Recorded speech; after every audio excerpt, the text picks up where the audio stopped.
عمران خان کی سائفر سے سازش بنانے کی کہانی کا پارٹ 2 بھی سامنے آ گیا۔ اس میٹنگ میں عمران خان کے اعظم خان کے ہمراہ اپنے وزیر خارجہ شاہ محمود قریشی اور اسد عمر کے ساتھ گفتگو نے سائفر سے سازش بنانے کو مزید واضح کر دیا۔ آڈیو لیک میں عمران خان نے شاہ محمود اور اعظم خان کو مخاطب کرتے ہوئے کہا کہ ہم تینوں نے کل میٹنگ کرنی ہے، لیٹر پر چپ کر کے منٹس لکھ دیں۔ عمران نے خبردار کیا کہ کسی صورت امریکہ کا نام نہیں لینا، وہ کسی کے منہ سے ملک کا نام نہیں سننا چاہتے۔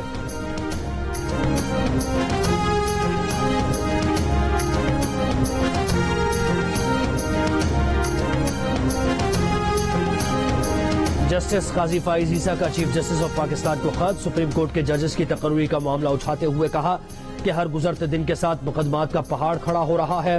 سمجھ سے باہر ہے کہ سپریم کورٹ اپنی استعداد سے 30% کم پر کیوں چلائی جا رہی ہے۔ ان کا مزید کہنا تھا کہ خدشہ ہے کہ کہیں سپریم کورٹ غیر فعال نہ ہو جائے۔ عوام کو سپریم کورٹ سے مایوس نہیں ہونے دینا چاہیے۔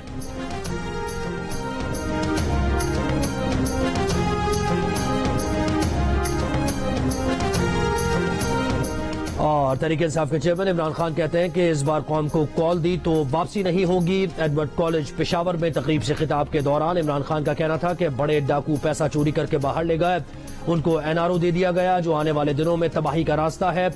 انہیں اکیلے بھی نکلنا پڑے تو وہ چوروں کے خلاف نکلیں گے۔